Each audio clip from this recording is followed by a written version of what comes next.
Bajaj finance के नतीजे कैसे रह सकते हैं, ये बताने के लिए अब हमारे साथ वरुण भी जुड़ चुके हैं। वरुण, बताएं, बजाज फाइनेंस के नतीजे एक्सपेक्टेड है, क्या उम्मीदें रखनी चाहिए इस कंपनी से? देखिए, बजाज फाइनेंस के नंबर्स स्टेबल आने का अनुमान लगाया जा रहा है। एनआई अगर आप देखेंगे तो करीब 25% की बढ़ोतरी होगी, 8,980 करोड़ पे आएगा। प्री प्रोविजनिंग ऑपरेटिंग प्रॉफिट अगर आप देखेंगे तो वहाँ भी करीब 25% के आसपास की बढ़ोतरी होगी, 7,310 करोड़ के आसपास आने का अनुमान है। लेकिन मुनाफे में करीब 14.5% के आसपास की बढ़ोतरी होगी, 4,070 करोड़ रुपए के आसपास आने का अनुमान है। कंपनी ने अपना क्वार्टरली अपडेट दिया था, उसमें कहा था कि जो डिपॉजिट्स है उसमें करीब 21% की बढ़ोतरी हुई है। जो नए लोन्स बुक करते हैं 14% की बढ़ोतरी वहाँ पे देखने मिली है, और एयूएम जो है उसमें करीब 29% के आसपास की बढ़ोतरी है।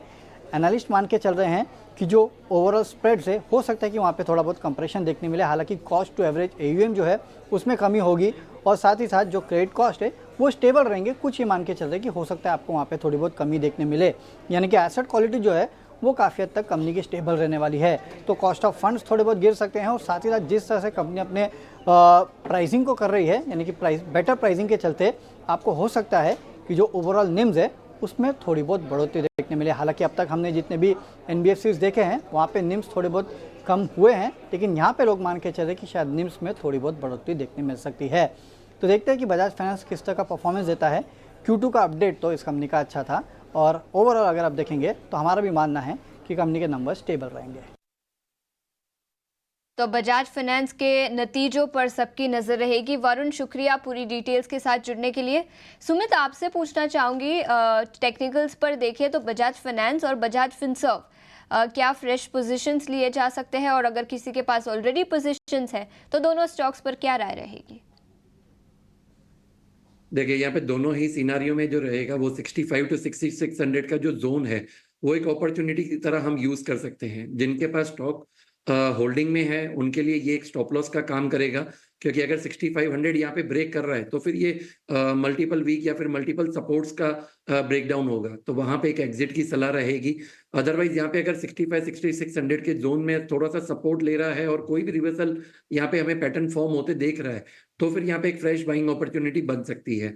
तो ये लेवल्स पे आप ध्यान रखिए। अपसाइड में अगर बात करें तो 7000 का जो रहेगा वो एक रेजिस्टेंस का काम करेगा, तो 65 टू 600 पे एक 100 रुपीज का स्टॉप लॉस मेंटेन करके हम बाय करेंगे और टारगेट रखेंगे 7000 रुपीज का। 7,000 का लक्ष्य बजाज फाइनेंस का। इसी के साथ कुछ पीएसयू बैंकिंग स्टॉक्स पर नजर डालते हैं। निफ्टी पीएसयू बैंक इंडेक्स सबसे बड़ा सेक्टोरल लूजर है, और कुछ स्टॉक्स की बात करें तो पंजाब नेशनल बैंक 6% नीचे, महाराष्ट्र बैंक 5.25% नीचे, central bank, Punjab and Sindh bank सभी स्टॉक्स में 5% से ज्यादा की गिरावट केवल आज के ट्रेडिंग सेशन में दिखी है। सुमित, कोई स्टॉक जहां पर फ्रेश पोजीशंस लिए जा सकते हैं पीएसयू बैंकिंग पैक से? देखिए, जो भी स्टॉक्स को अभी आपने डिस्कस किया, पीएनबी देखिए मल्टीपल बॉटम बनाया हुआ था 104 के लेवल पे, पर 4 सेशंस पहले यहाँ पे ब्रेकडाउन आया था, आज फॉलो अप आ रहा है, तो हमें लग रहा है कि अभी भी डाउन साइड यहाँ पे पॉसिबल है। जो पहला टारगेट रहेगा वो करीबन 88 रुपीज का रहेगा। अगर 88 यहाँ पे ब्रेक हो रहा है तो फिर 80 और 82 के लेवल्स भी यहाँ पे जा सकते हैं। तो फिलहाल तो एक अवॉइड का ही सिनारियो रहेगा। जो फॉलिंग नाइफ है उसे अटेम्प्ट मत कीजिए।